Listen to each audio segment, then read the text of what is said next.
The Profile.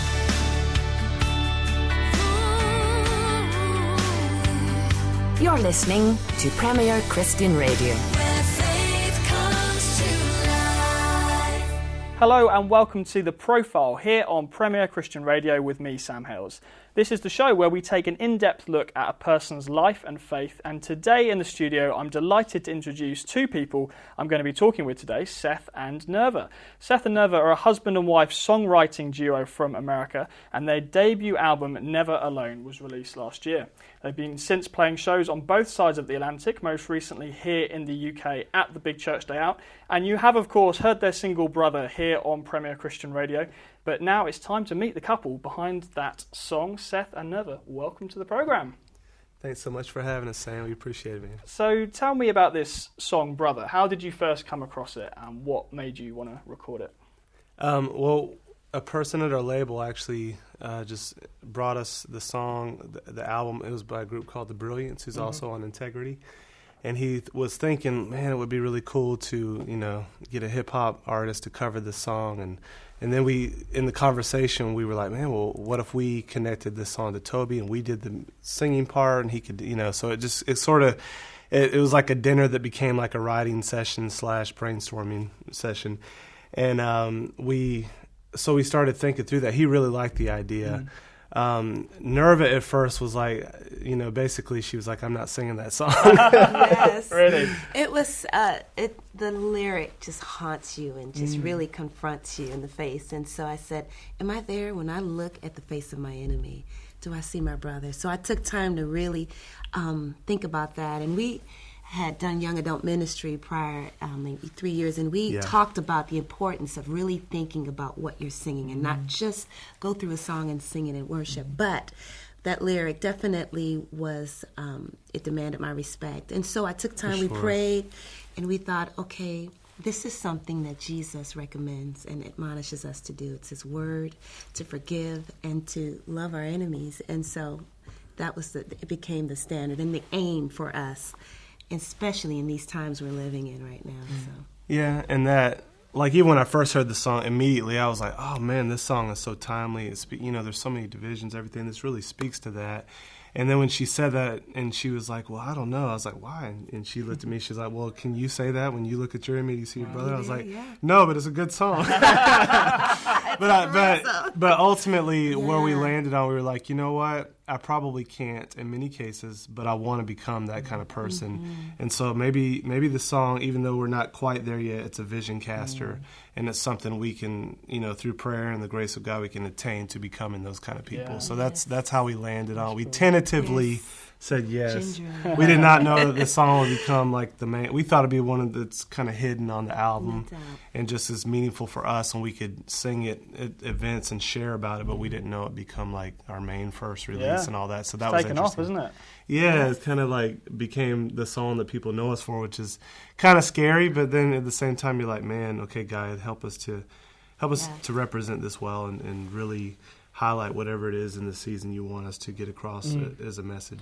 And it's interesting looking at the video because you've used some imagery, not just Martin Luther King historically, but I think even some more recent images that certainly conjure up some of what we've been seeing even here in the UK about issues with race and the police in America. So was that at the forefront of your minds when talking about, enemies and how do we deal with that sort of political issue? Man, you guys ask great questions. Tough questions. It definitely became the thoughts surrounding the message. When you think about enemies, or the enemies that you have, and nowadays, if you just disagree with someone, they can subconsciously become your enemy. But just the recent events, the Orlando thing, and then a lot of tension was stirring in our nation, political tension and all those things. And so we definitely wanted to capture that in the video and in the message and say, hey, let's pause and let's just think about how do we want to treat people that we disagree with, people that harm us, people that hurt us. Let's just really think this through. And so it just really helped to capture that message as we were putting those thoughts together for the video. Now, here on the programme, we always like to go back to the beginning and ask about people's testimonies. How did you both get to this place now of releasing Christian music and touring? When did you first both encounter God? Oh, gosh. I didn't grow up in a Christian home. We were churchgoers, but that was just about it. I got born again in college. I was singing in a choir, like an academic choir that would travel to different churches, and I heard the gospel message for the first time, and I knew that was something that I really, really needed. I ran to the altar, I believe, even before they offered Christ. I was just down there weeping like, I need this. Just growing up in a broken home, my parents had divorced. Music had become something that I hid behind to feel significant and to just feel important. But God knew He wanted to just really do a deep down soul work in my heart. And so that began a process of my just getting to know Jesus and Him transforming my heart. And it's been a journey. But I'd say in college and meeting Seth and marrying him, I think he brought I'm a feeler, and he's very much so a thinker. He just brought a lot of discipleship depth into my walk with the Lord, and so that's my short version of how I came to know Jesus. Yeah, I grew up in a kind of small town Pentecostal church. A lot of great folks. A little bit on the wild side at times. We had the occasional runner in service. Really? Oh, yeah, man. One guy actually missed the corner and ran right into the wall. It was crazy. Oh, wow. But, but no, it was, one of the great emphases in that church was on experiencing God. And I really did have, a couple moments in youth group where I connected with God in a way that was really deep. And it was hard. It was difficult to simply explain away as some kind of psychological phenomenon or something like that. It really was this real encounter, and people would come and speak to me and say something that was so specific in my life and speak into something that I was just praying about that I'd never even seen before. And so I had those great experiences growing up, which I'm thankful for, and walked with Jesus at an early age. In college, actually in high school and college, I really began to wrestle with intellectual doubt, and I became a math major in college, and so it's kind of just kind of left brain analytical thinker, and a lot of the questions I just didn't have good answers to in my churches. It just was of a particular stream that didn't encourage questions and made you kind of feel like any doubts or thoughts like that were sinful and to be kind of hidden and just willed away. So it wasn't a good environment for me. It kind of sent me into a negative place for quite a while. But even in that, I feel like God providentially placed the right person in my life at the right time. And I would find a book here. I'd find this teacher that would really help. And it was kind of a 10, 15-year journey of wrestling with God and walking through these deep issues. 10 years, it's a long time. It was a long time, even into our marriage. She kept like saying, why are these books coming in from Amazon every day? What's happening? And then I'd be in my room for hours just reading and seeking truth and trying to do my best to understand. Finally, I found a college, a university out in L.A. Called Biola University, and got connected into their master's program in science and religion, and that kind of brought some structure, some good mentors, and since then, man, it's really helped me. I think even during that time, I didn't walk away from God though, because I had these deep experiences. I knew there was some central things to Christianity that I could sort of hang my hat on, but at the same time, I was like, man, I don't feel confident about it. So it's sort of in a faith, seeking understanding, seeking confidence through that 10, 15-year process. And I still will have things that I have a Word document on my computer. It's called Bag of Questions. And I'll still get one. I'll write it there. And when I can pull it off the shelf and look into it, I do. But I don't have the same kind of deep anxiety inducing moments that I used to with it. And so that's been great. And through that, man, I feel like God has deepened my walk with Him and really given me a heart for people that go off to university and struggle with their faith. And that kind of led us into doing young adult 20-something ministry for a few years. And so I feel like the stuff I learned, I was able to pass on to people in that same situation, and it turned out to be helpful for them. So that's kind of my journey. That's really interesting, and actually something that we're aware of here in the UK church, that often, as you say, when people go to university, often sometimes it seems churches aren't interested in going into the intellectual questions that people have, and I'm sure people have left the church both here in the UK and also in the US when they haven't found those answers. For sure. Is there more that the church needs to be doing to say, actually, we welcome these questions and we want to try and answer them rather than just ignore them? Man, yes and amen. I would say, I mean, we always have our weak spots, right? No matter what denomination, no matter what age in the church. But I think God is graciously reminding us that we cannot bypass discipleship and just go to trendiness and try to entertain people into loving Jesus. It's just too short-lived. And we're seeing people in the U.S., I don't know the stats here, but depending on who you read, it's anywhere from 40 to 70% that are leaving after high school. Right. And they don't know if they'll come back. Some of them might trickle back when they have kids, but that's not very hope-inspiring. So I think the people, we do work with some organizations as well that try to teach worldview. And I think as part of our discipleship training for students, we need to give them safe spaces to question and work through stuff where we can help guide them and be honest. When we don't know, I don't know, let's work on that together. Yeah. But there are a lot of great thinkers in the church, in Christianity. I mean, incredible top-level thinkers that we're not drawing from the great work that they've done, the material they've done, and giving it to people in the church where they could really benefit. So I think it was, William Lane Craig that said we basically are, sending our kids out to war, a battlefield with no armor and nothing but maybe a butter knife or something at best. And I just think, that needs to be part of what we do in church is really create a safe space, give some training. And it's not a militaristic, I'm going to pound this worldview into your head. It's an organic, kind of natural place where we help them come to a knowledge of the truth and where they can wrestle those things out in a safe environment. Yeah. So tell me how you both met, because you are both involved in music, I think. Before being Seth and Nirva and releasing music on your own, you've worked with some amazing artists. So why don't you tell me a bit about that and then how that led to you two meeting each other? I'll let her tell you, and then I'll correct her. See? No, go ahead. Seth and I met on the road, actually. We had made careers out of, like you said, singing for Christian artists. I was actually singing with TobyMac, and he was with Kirk Franklin, gospel artist. And there was a Billy Graham crusade in San Diego, California, and we met backstage through a mutual friend. Yep.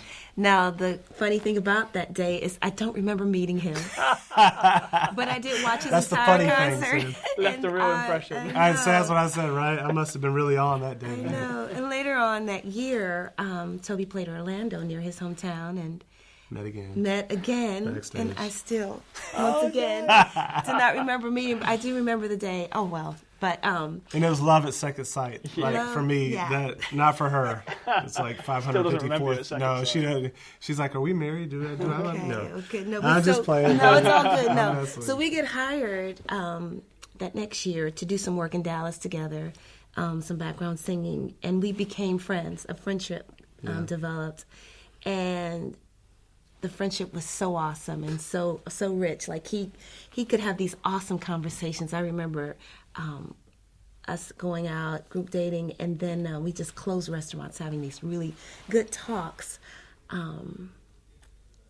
But I think I had made a commitment. He met me at a time where I made a commitment to just pause and not date and just really focus on my relationship with the Lord and life and just hitting the pause button on all that. You want to take it from there, Lynn? Yeah. That how she gave that butt. That was the same. No. That was the same kind of thing. When I told her how I felt, she listed all these superlatives. Yeah, you're this and that, but it just ain't gonna work out. No. She wanted to be really good friends. Okay. Well, long story short, I left the country for a few weeks, came back. I was gonna cut it out. I'm not talking to her anymore. I put myself out there. She's not wanting it, so I'm done. She texts back, then ends up calling, and I'm like, we'll end up talking for like 3 hours on the phone. We continue to talk. Well, so I think she's changed her mind. Like I thought, my prayers really worked. God has changed her heart. Well, meanwhile, she hadn't, but she just really wanted to be good friends. But thankfully, in this case, my false perception kept me in the game long enough for her to actually change her heart. I really meant it. And at one point, she just, I think I won her over through the power of friendship. Through friendship, actually, and consistency, and just awesome character. And then finally God opened my eyes. Was like, wait, he is awesome. Yikes, he's handsome. What do I do? So yeah, that was. So it was a long road, and you can, just encourage the fellas out there. You can get out of the friend zone. It can be done. It can be done. Yes, it can be done. It was worth it. So we did it. Yes. Yeah, we got married, and so we've lived in Nashville for a while. Moved to Florida. How long you been married? We're coming up on 11 years, actually. Wow, fantastic. Yeah. It's been awesome. And now we're kind of diving into this new adventure. We did background singing for many years. Tell me a bit more about that. I know you were with Kirk Franklin, one of your heroes, I understand. Yeah, man, one of my heroes. It was amazing. Like I said, I grew up in kind of a small town. We didn't, and this is pre-social media, pre-American Idol, so you didn't know how to quote-unquote make it or how to get out there. Like, I didn't know anybody in the industry. But I was making a demo, and I got passed to a guy who passed it to a guy who was on Kirk's team. Right. And this guy called me and was like, hey, I'm going to have you audition for Kirk Franklin. And I was like, are you serious? Like, I'd never even met him. They seem so far, like in another land. And he's like, I'm on my way to his house. He's going to have you sing for him. And I was like, oh, no. So he didn't end up calling me for a week. And every day I was warming up. I was like, drinking my voice tea and trying to get ready for this moment. Yeah. And I couldn't hardly eat. I was so excited. Well, he ends up calling me like a week later. He's like, okay, I'm really on my way to the house now. So he calls me from the house. I hear him playing my demo in the background. Wow. And I'm just like, my heart's beating fast. I'm on my parents' corded phone, listening to the... And finally, he's like, man, this guy, he's like, Kirk's listening. It's just not going to work, man. He thought he likes your voice, but it's like, it's just too this, too that. Sorry, it's not going to work. And my heart just dropped to the floor. And then he said, just kidding, here's Kirk. Oh, no way. That's crazy. Yeah, isn't that cruel? I didn't even know that well. Anyway, so I started, it was after my junior year in college. I was studying math. I was on the basketball team, quit everything, flew out to Dallas the next week, and all of a sudden my life was changed just like that. And through him, I met a ton of people in the industry. We went right on tour, got to tour with, that's when I met Donnie McClurkin and started traveling with him, and we got to sing. I remember once getting to back Whitney Houston, and I was like, what am I doing up here? This is crazy. Like, I just never thought growing up where I grew up that I would get to do that. But it was huge, life-changing. It was amazing. Amazing experience. How did the music stuff kick off for you? Oh, wow. I went to college in Nashville, and a small college called Fisk University. After I graduated, I just stayed there and worked normal jobs. My parents were like, we know you're pursuing this music thing, but we need you to get a job. And so I just worked normal jobs, and then finally doors began to open up. I got to do some youth ministry with Joyce Meyer Ministry, and so we went from state to state, just promoting anti-violence assemblies and things like that. On my way home from one of those flights, I get up before the flight takes off to get a window seat because I love window seats. The seat was empty, and up walks a gentleman, and he looked familiar, but I didn't know he was. Immediately, I go back to my seat. Later on, a friend from our ministry introduces me to him. Well, she was actually sitting in the seat. I was sitting in this So guy's he was seat. like, I think you got my window seat. Yes. And it was TobyMac. I had no idea. Later on, I'm introduced to him, and he said, I was looking for a singer, and some guys back in Nashville told me to try to find you, and here you were sitting in my seat. Yeah, so I exchanged. Moments, That's right? incredible. It's That's incredible. I exchanged my contact information with his manager, and 2 weeks later auditioned. As I was walking out the door, the next girl was walking in. I was like, oh, I hate auditions. I'm not auditioning for anything else. But he took a chance on me and let me tour with him, and that has been amazing. I made a list the other day of all the countries I had visited, and it was like 20-something countries. Wow. I grew up in the south side of Chicago, where you only dream of traveling the world, so it's been a fantastic ride. And living in Nashville, you meet so many. I mean, you throw a rock up, it lands on a musician. So we've gotten to travel with some awesome artists. Yeah. Chris Tomlin, Nkosi Mullen, Natalie Grant. And so it's been quite the journey, quite the ride. And then we kind of started getting hired to do background sessions, just the two of us in Nashville, and do all the parts and everything. Yeah. And then we would travel, do it live. And so I was like, it's kind of work singing together. It's kind of neat, So over time, we were like, that's kind of the progression for us. Okay, great. So from there, was it then just starting to think about writing together? Or? We didn't much, honestly. Like, to me, back then, writing was like, it just felt so beyond me, like a daunting process. Like, how do you sit down? Are you kidding me? Sit down with a blank canvas and write a song. I'd rather you give me a song and I'll do I'll work out the arrangement and all that. So, she had some songs that she had written a long time ago, and I helped her produce an EP, just a solo one. Then when we moved to Florida, we had a few songs just kind of sitting back that we actually had worked on with some friends and stuff. And we were working at a university. We were going to take those songs and put them out with the university, but then it didn't work out there. So while we were doing young adult ministry, we said, well, let's just take those songs and do an independent project on the side. And we just kind of took one little step at a time. We met a producer there in town that was really good, and we collaborated and just took steps to do it. And it was like, probably from start to finish, the EP was like 7 years from the time we started. Really? You know, so you just, because we're just doing other stuff, you're kind of pulling it off in pieces. But, you know, looking back, it was kind of cool to just continue to take those little baby steps. You just never know where it's going to end up. Somebody passed that to an A&R at Integrity Music, and so they call us up out of the blue, and it's like, you know, from there all this stuff starts happening. So you just... Next thing you know, you're sitting in London talking Amazing. That's right, exactly. And so you just, it's wild. Yeah. It's wild how it happens. I'll never forget Seth said, somebody from Integrity Music called. I said, for what? And I was like, to talk to us. I said, about what? Right. And so I was so stoked. But, it was... Tell me more about the young adults ministry you were involved in. What did that look like?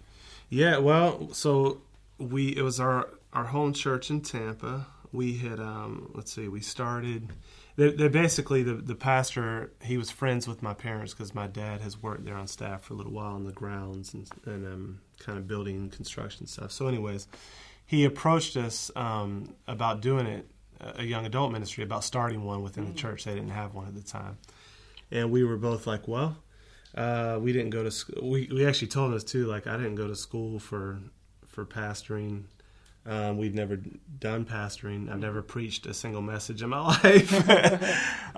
So I'm not sure why you would want us to come, but I have studied a lot, and we love working with young people, doing discipleship, just kind of doing life with them. And so he was like, that's all I want, you know. So he had us come in, and we were just literally, we were kind of taking in everything we could to learn about this church thing. We just have never done church planting. So it's kind of like planting a church within a larger church. Right.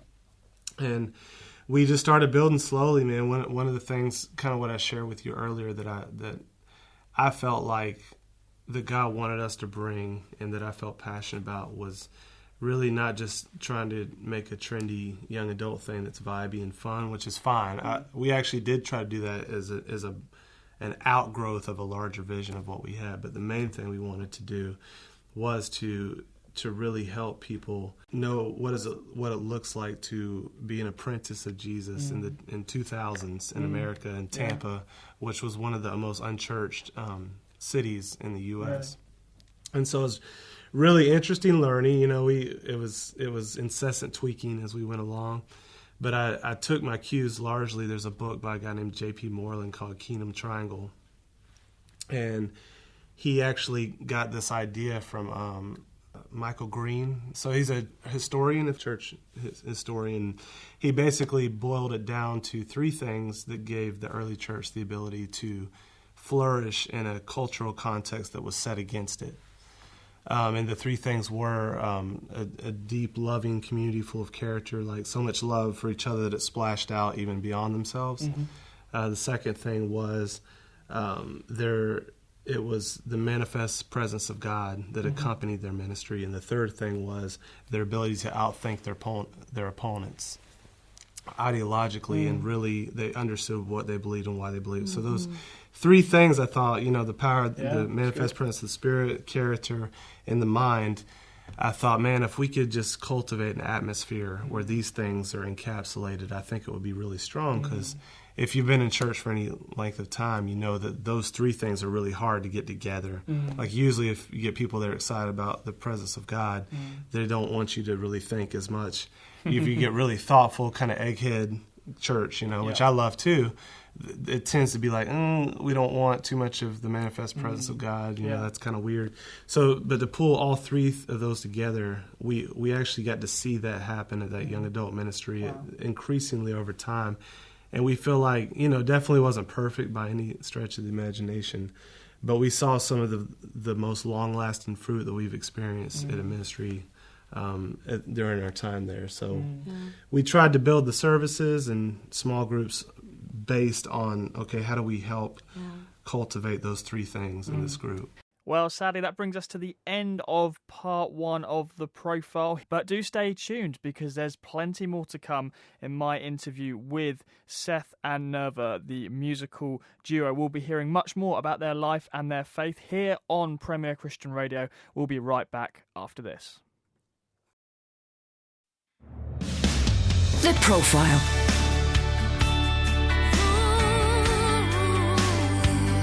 You're listening to Premier Christian Radio. Where faith comes to life. Hello and welcome back to The Profile here on Premier Christian Radio. My name is Sam Hales and we're about to hear the second part of my interview with Seth and Nirva. But just before we do that, I wanted to let you know that you can get a free copy of the magazine that I help edit. It's Premier Christianity Magazine. If you go to our website, which is premierchristianity.com, you can request a free sample copy of the latest issue and get more interviews, more features, news, reviews, columnists, all of that great stuff for free. So why not head there now, premierchristianity.com, and check it out. We'd love to hear your feedback on the magazine. But now it's time to hear the second part of my interview with Seth and Nirva. Let's pick it up. Here we go. For your music now, where do you see that fitting into that big picture? Is it designed to encourage Christians in their walk? Is there an evangelistic element to it? Where do you see yourselves fitting? Man, that's a good question. I would say it's, much of it is designed to encourage, especially off the first album, it was meant to encourage Christians that, hey, listen, don't either fall into escapism or just fear and withdraw from the culture, and don't just lash out, but stand and encourage, because God is still with us. He's still on the move. This kind of feel and where things are going doesn't surprise him, And as long as he's with us, that's all we need to stand strong in these moments. So one side of it was that. I feel like as we're continuing to write and work on stuff, it's going to be a bit of a both and. Because some of the music we're doing, I think even Brother has spoken to people outside of the church as well, because it clicks with people, I think, because there's still an idea in Western civilization that it's good to love, that it's good to forgive, that love is better than hate, that people should be treated as equal. There's still that idea. It's kind of like we're still running on borrowed capital from the Judeo-Christian worldview. And I think some of our songs connect with people like that and give us the opportunity to kind of maybe have them ask questions about where those kind of concepts come from and how do we sustain that, and then how might we become the kind of person, because it's great, kind of cross-stitch and pretty language. Yeah, love, love your enemy, and that sounds great until someone really conflicts with your will. And do you have the character resources in that moment to be able to really look at that kind of person and want their well-being, not to cheer for their demise, because that's what we naturally would go to. And I think that we really try to let the music, songs like Brother, give us a doorway into people that might be outside of the Christian church, to begin to open that conversation. Yeah, we were here in January and we started writing some songs with Jimmy James, Willie Weeks, and we had such a great time. And the songs were just we just loved them. We took them back to our label and they loved them as well, and decided to send us back here to finish the songs up. So we were in the studio really laying down a lot of the production and vocal, and so we're really stoked about what we come up with. There's some kind of eerie connection we have with the UK. Like, I don't know if it was 3 or 4 years ago, like we started just listening, not that the UK is limited I don't want to reduce you guys to classical music, but we listen to classical music. Like that was we didn't listen to music at home outside of that. And Really? all of our shows were like, and you guys probably think, oh, stupid Americans.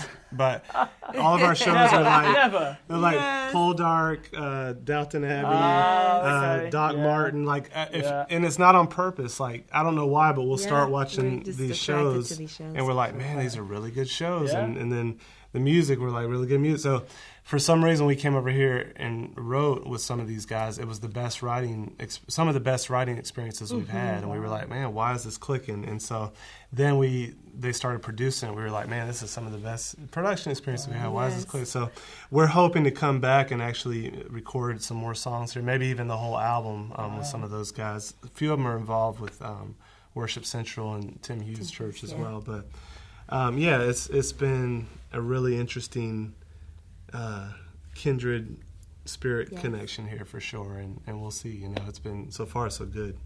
Great, that's good to hear. And I know you've played some shows here in the UK as well. Are there any distinctives? I always like asking American bands and artists. Are there any distinctives but playing to a British audience that's different to in America? And feel free to be honest. If it's all bad over here, you Right. can say it. I won't judge you. Right. What do you think, Big man? Church Day Out was really fun. Like they really, It was. you sense they. Go ahead. Sorry, no, go You ahead, go. babe. You sure? Yeah, go ahead. You're on a roll. You go ahead. You go ahead. No, actually, I'm on a roll. That means I'm talking too much. No, at all. Not that. I sense that I sense the crowds here really appreciate authenticity. Yeah. And really get into the message and and there's certain times when there's such a party, you're wondering, okay, are they even getting it? I wonder what's going on. But here, there's a look in the eye, and then there's an appreciation you sense for authenticity, I think. Yeah, and a versatility, I think. In the U.S., it's a little more. You typically Easy. right. Yeah. No, I'll make this. It's filter. It's garbage. No, it's great stuff. We just might, with the history of CCM genre and gospel, it's like you tend to go in either camp. I feel like here it was easier to slide back and forth because our music kind of encompasses both of those a little bit, and I think the audiences that we've been with over here kind of are just versed in all of it, so it's not like a problem for them. They're not like, oh, that's weird sounding. Yeah. I don't know, it just seemed a little more I don't know the word of the variety of music right away. Well, we did this one conference. What was the renewal conference with Noel Robinson? Noel Robinson, great. Yeah, we just that was so much fun, man. It's quite special, that event. It was Quite, really I special. mean, I'd say even it's very different even to other stuff that happens in the UK, in that it is, in terms of the music, when I've been, it has been way more diverse than any other Christian conference I've been to. Because he will get in gospel artists, he'll get in people who are more well known in other streams of the church. For sure. And it was beautifully put together, and it's such a celebration of kingdom and multi-ethnicity. All the stuff is going on. It's beautiful. And even just the other night, we got the chance to go to St. Paul's Cathedral for a Thy Kingdom Come event that Matt Redman was leading. And it was like pipe organ came on, and then it was like a hip hop beat dropped in, and Governor B was rapping, and they were singing, and Matt Redman. It was just like, man, I've never seen this kind of mesh of things go this well like that. It was just beautiful. It was really neat. But that's kind of where you're coming from as well, right? With a lot of your music. Yeah, it is. That's why I think there's just been an at-homeness to when we get here. Yeah, for sure. I wanted to talk a bit about touring, actually, because I know both of you have done so much travelling. You mentioned 20-something countries. Yeah. And I'm just aware sometimes there's a bit of a sort of debate that goes on in Christian circles about how helpful that is actually for the artist. I mean, one person recently was remarking that is it healthy to have Christians who are constantly on the road, perhaps not tied in with a home church, getting discipleship and teaching? And I imagine that's something you battle with on the road. How, where do you fall on that sort of spectrum of, is touring with a bunch of Christians great fun and wonderful, or actually do you need the sort of stability and security of a home church that you can't get on the road? I've seen, for us, it honestly has been an ebb and flow of we'll be on the road for quite a bit, and then we'll be at home for quite a bit. And so when you're at home, what's awesome is you're doing community at home. There's deep roots there, and you there's something healthy about being involved in your local church, and that really helps to keep the right perspective when you're out on the road. It should anyway. It helps, Touring is definitely what you make it. If you're out on the road and you nurture your soul with the word, the presence, and good community, you do a lot better. Because you're in one city, you do the concert, you're catered to, and then you're out the next, and then you do it over and over, sometimes for months at a time. And I don't know if that is reality unless you really have a really good kingdom perspective about it all. Because we all have grown up going to concerts and be so ministered to, and so it's very... there's ministry happening, but on the soul that is just kind of going through the motions. And who was that said, when something becomes too routine for you, stop doing it. In ministry, you've got to stop and pause. And so for me, my daily diet has to be really, really disciplined for me to keep the right perspective. If not, I'll just get miserable just like the next person. But done well with the right community, you can really, really soar as well, because the people you travel with become a sort of like a small group. And you encourage one another, you sharpen one another. Or if it's a bad influence, there's that option too. But intentions and the motives of the heart are huge on tours. And so That's good, man. I think that's the case. Yeah, I think we're evading giving that a direct answer. No. No, like, Yeah. is it inherently like unbiblical to travel and tour as opposed to being rooted in the local community? I honestly don't know. I think it's a great I've had question, both. and we would be open to hearing a good dialogue on that by thoughtful people that are biblically rooted themselves. As it stands, I think, I feel like we're in this itinerant kind of ministry right now, and when we're home, we do visit our home church. When we're out, we try to connect with local churches in the areas that we're in. And honestly, that can be really encouraging too, because it gives us kind of a global perspective, and it's encouraging too to see what God's doing in different parts of the world. Awesome. But I do think, so yeah, A, I don't know the answer to that, but B, I would say we do know that the road life tends toward a lack of health spiritually if you don't put discipline measures in place, which is what Nirva was saying. Like, it definitely is. If you were thinking of it being the ocean and the tide pulling you one direction, it probably doesn't pull you toward like spiritual wholeness necessarily. But we have seen it done, and we have done it.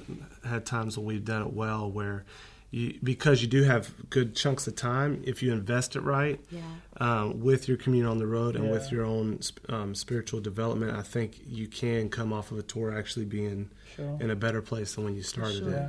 I guess one of the great things about it must be being able to meet people, seeing where they're at, people who've been impacted by the music maybe. Yeah. Absolutely, hearing testimonies, sharing stories. And then God, there's something awesome too about, like you said, traveling and seeing the world. God becomes bigger. You see His kingdom more vast, and there's something beautiful about being at the local church as well. So I think perspective is key for sure. And I wouldn't say it's. I guess you could ask that question about almost any area of work. Bringing God into your work. Bringing God into work, bringing God into travel, bringing God into a 9-to-5. And so I think perspective and kingdom intentions are key for sure. With anything you do, you want to do all things to the glory of God. I would say if it is an exception to the rule, it's an exception to the rule, because the rule is, you want to be involved in the local community, because there are things that happens in that can't happen anywhere else, But are there occasions in life when you're an itinerant minister that you won't be as involved as you otherwise would be? My gut reaction is, that there's probably a place for that. But just be aware, beware when you're in those places. Amazing. So tell me about what's coming up for you next. What are you looking forward to in the weeks and months ahead? Man, well, one of the things, she will be completing her time with Toby in July. Forever? No way. So she'll be stepping just into what we're doing full time. The last thing, and it's kind of cool because it's the DC Talk cruise. Yes. That will be Yeah. her I've last heard thing. about this. Yes. So for those who aren't aware, this was quite a reunion. shock when it was announced. Yes. Absolutely. So- Something. So DC Talk, we should explain this. So DC Talk put out a message saying something big is coming, Yikes. basically, Yes. and everyone was thinking, "What's this going to be?" I mean, obviously Yeah. Brits were hoping for a world tour, and you'd come and play Yeah. London, obviously. Yes. But what actually happened was this announcement of a cruise. So there's going to be a cruise around the Caribbean. Yes. Yes. And it's going to be July. DC Talk and friends playing Yeah. every night on Yes, this, on this however tour. many night cruise. Maybe Is it 5. 4 or 5 nights, yeah. Which, Yeah. you know, obviously is quite Yeah. expensive for most Right. people, I guess. But There was- so it was quite a shock when it was announced. But Quite a Right. backlash. yeah, and there was a bit of a backlash. Do you want to talk a bit about what happened from your perspective? You know, on it that? caught me off guard as well because honestly, I didn't know about the cruise or the reunion, and so we were texting each other, the band members, like, "Hey, are you on the cruise?" And we don't know anything, and so I think someone messaged you, Seth, and said, "Hey, you may want to check your Facebook. That backlash of the reunion tour is just intense." And I was like, and then I found out about it. So We got on there and looked Yeah. on Facebook. We were amazed. I We were was like, amazed. These people are really mad. Yeah, they were mad because it was too expensive, Or I think they or they were expecting expecting a tour A and tour, was hoping expecting a that There was wanting it to come more in their areas. I mean, Right, there were okay. a variety of different reasons. Yeah. I was taken aback, as well as really encouraged by the amount of people that responded. And I Yeah. was like, you can look at this two different ways. Like, you could be like, "Oh, shucks, this is a disaster," or yes, then hopefully this would generate a tour. And I because did. we've been wanting them to tour for Me years. too. I would love to see a world tour. So hopefully in the future, they would reconsider and think of doing a Sure. tour. Even come over here a few times. But Yeah, that'd be nice. Yes, but for please. now, I think I'm going to say they're Yeah. testing the waters. And Okay. this is a cruise, and But we Testing the don't know waters. that. we don't know. that. This That's is my just wish, my hope, maybe. our you know? unsubstantiated. Yeah, that was something. opinion. So But yeah, it was wild. I think people, I think because of maybe the way it was worded, the marketing, Yeah. like they thought it was going to be one thing, so they got mad that they felt like it was misleading. I think was one of the charges, Yeah, there was and the some of second that. one was like basically they felt like limiting it to that only a few amount of people True. can get out Yeah. there To that take have off work, resources. get So babysitters. I mean, it really became this angry thing. It was really interesting. You must But- have felt a little bit sort of caught I in the was middle. like, whoa, what's happening? This is something. And I know they meant well. I think just Yeah. the marketing kind Yeah. of got a little bit of not the response they desired. Sure, so sure. so it was so, something. So I interrupted you. You were No, saying no, in it's July. In July, you stop working with. That'll be the I last do. thing she So does. you're doing the cruise. Yeah. I with am doing Toby. the cruise. And then we're also Yeah. doing some of. Thankfully, they're going to let us be one of the and friends. Great, Yes, great. we Yeah. So we'll be get to do a the little friends bit. and company, So we're looking excited. forward to that. Yes. And You then will later. be one of the select few people who get to see Yes. DC Yeah, tour man. together. Yeah, Oh, if they don't looking do the forward. world tour, this may be it. You know, so we'll make sure World we. tour. World I World spoke tour. to Seth and Nirva. Yes. They went on the boat with you guys, and they said there's going to be a world tour. No, Right. Yes, We're exactly. praying. we live in hope. Planning for But one. that's the end of an era for you. That's been a long time working Oh with my, Yeah. Toby. yeah, and I don't think it's hit me yet that it's gonna happen. I think you do something. I've not done anything that long, but I tell you, I don't know how to explain the appreciation I have for that whole experience. Mm-hmm. I mean, I hadn't done a ton of music when he gave me a chance, and honestly, he should have let me go the first few gigs. I messed up so many times, but TobyMac and Diverse City have become family. Yeah. They've become my dear brothers. And so it'll be tough. It'll be really hard to leave. Yeah.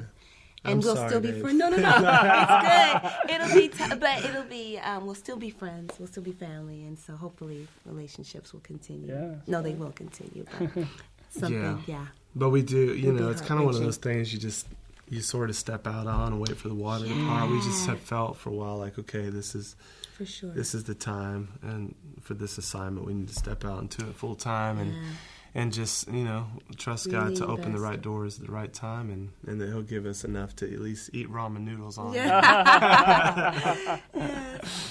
As I say, you know, the music it sort of touches on lots of different genres. Is it slightly frustrating when journalists like me say, "So what does your music sound like?" Yeah. Just go listen to it. Right. It's, you know, it's not frustrating. It's just, no, it's not frustrating. Not at all. So how would you I describe like it your then? definition of it. It's like you said, it's kind of sort of a urban contemporary worship. Great. And so we I've sung with Toby many years, and he comes from more of a gospel background, which is ironic. You look at me, our skin colors, and you would think the opposite. But we put a little bit of our flavors into the song, so it's kind of a hodgepodge of different styles, and we love that because when we would do worship, we would travel to different churches.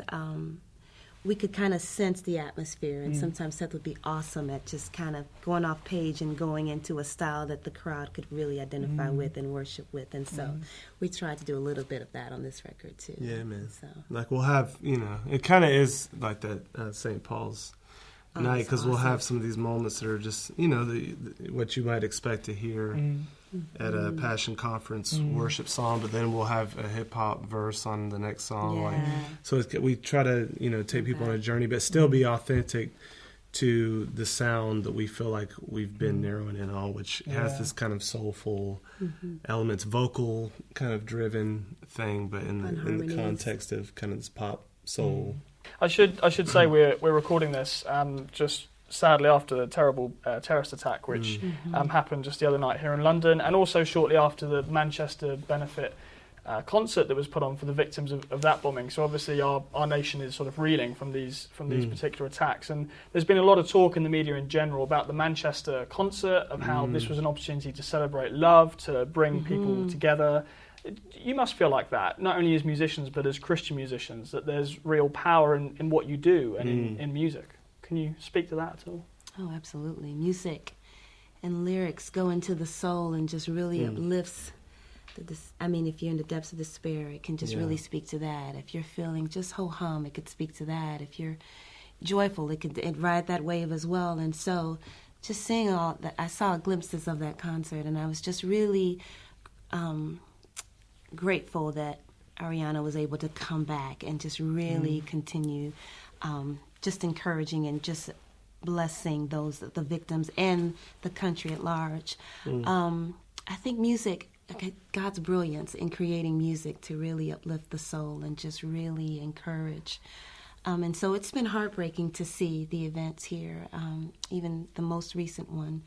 And so we've been prayerful, but what we've been encouraged by is just seeing how the very next day people were up, moving, and just continuing on with life, continuing doing their duty in the face of, what meant for evil. They just continue on, and they carry on, and so they're resilient, strong people. But I do believe that music and the message in the music can definitely speak to the times. There's prayers and songs. There's just messages like, you can make it through. You can lift your eyes to the King of Kings. There is a plan to overcome evil with good, and that's the hope we have. And so that's the message in our music. And I pray for more encouragement, more that the people would just unite and just really see the beauty in encouraging one another. I love how Ariana just, she said that she was raising funds for the victims, and they've raised a lot of money to help. And so nothing unites like music sometimes. So, yeah. For sure, man. Music, it really is special. Like, when I played basketball in college, on the way to the game, I'd be driving in every time, and and I love lectures, but not once did I listen to a really inspiring lecture on the way to the game. I throw on that hip hop, just like getting in the zone, For sure. Because it really moves your soul in directions, even independent of the lyric, and it bypasses, honestly, a lot of times your kind of barriers, mental barriers, which can be good or bad, depending on the lyric and the message that's going in. That's why we try to be careful with what message we're putting with those beats. We don't want people to merely be moved by the beats, or whatever it is. So yeah, absolutely.